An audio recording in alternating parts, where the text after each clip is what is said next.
Hello mga katigang. Ito yung technique ko sa pagbababad ng pork chop. Magdamag kong ibinabad sa malaking lagayan nito. Tapos ngayon, dahil isa-isa lang naman ang nakakain ng anak ko, ilalagay ko sa isa-isang lagayan. Tapos saka ko babalutin ng ito, stretch tight. Ito, ayan.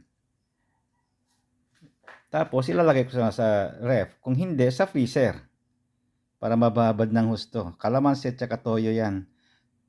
Tapos may black pepper.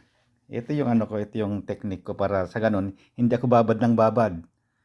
Actually, nakaluto na kagabi nito eh. Kaya lang ngayon, magdamag kong binabad, kailangan ilagay ko na sa fridge. Kaya ngayon ang ginagawa ko, i-individual ko na. Para pagluto, isa lang ang kakalkalim mo. Hindi yung kada luto, lalabas mo lahat. Ito yung technique ko. Okay, mga katigang. Hindi ako magluluto ngayon ng pork chop kasi kagabi nagluto na ako.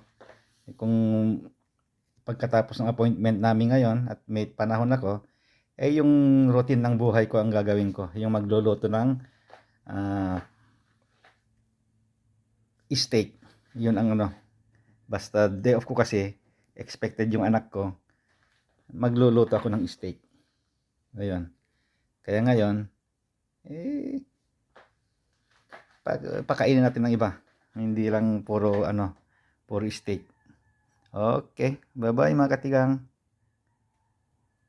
Yun ang konting kaalaman. Bye-bye.